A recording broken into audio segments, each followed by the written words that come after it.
Income tax विभाग ने सोमवार को सुप्रीम कोर्ट में कहा कि वो करीब 3500 करोड़ रुपए के टैक्स रिमांड नोटिस के संबंध में लोकसभा चुनावों के मद्देनजर कांग्रेस के खिलाफ कोई दंडात्मक कार्रवाई नहीं करेगा। चुनाव से पहले अपने अकाउंट फ्रीज किए जाने का दावा कर रही कांग्रेस के लिए फिलहाल ये एक राहत की बात है। जस्टिस बीवी नागरत्ना और जस्टिस ऑगस्टिन जॉर्ज मसीह की बेंच ने इनकम टैक्स विभाग की तरफ से पेश हुए सॉलिसिटर जनरल तुषार मेहता का ये बयान दर्ज किया कि मामले पर अंतिम फैसला आने तक मौजूदा परिस्थितियों में तुरंत कार्रवाई नहीं की जाएगी। पीठ ने टैक्स डिमांड नोटिस पर कांग्रेस की याचिका पर सुनवाई को जुलाई के लिए स्थगित किया है। मेहता ने सुनवाई की शुरुआत में कहा कि मैं इस मामले में एक बयान देना चाहता हूं।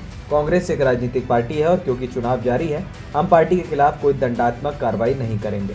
उन्होंने कहा कि विभाग मामले के औचित्य पर टिप्पणी नहीं कर रहा और सभी अधिकार और दावे खुले रहने चाहिए कि चुनाव खत्म होने तक आईटी विभाग कुछ भी रिकवरी नहीं करेगा। केंद्र ने भी कहा कि वो मान रहे हैं कि चुनाव खत्म होने तक आईटी विभाग कुछ रिकवरी नहीं करेगा। चुनाव खत्म होने तक कांग्रेस की स्थिति में कोई बदलाव नहीं होगा। वहीं कांग्रेस की ओर से पेश वरिष्ठ वकील अभिषेक मनु सिंघवी ने इस कदम की सराहना की और इसे उदार बताया। उन्होंने कहा कि मार्च और उससे पहले अलग अलग सालों के लिए कुल लगभग 3500 करोड़ रुपए के नोटिस जारी किए गए हैं। कांग्रेस ने रविवार को कहा था कि उनसे इनकम टैक्स विभाग से एक बार फिर नया नोटिस मिला, जिसके जरिए आकलन साल 2014-15 से 2016-17 तक के लिए 1745 करोड़ रुपए के टैक्स की डिमांड की गई है।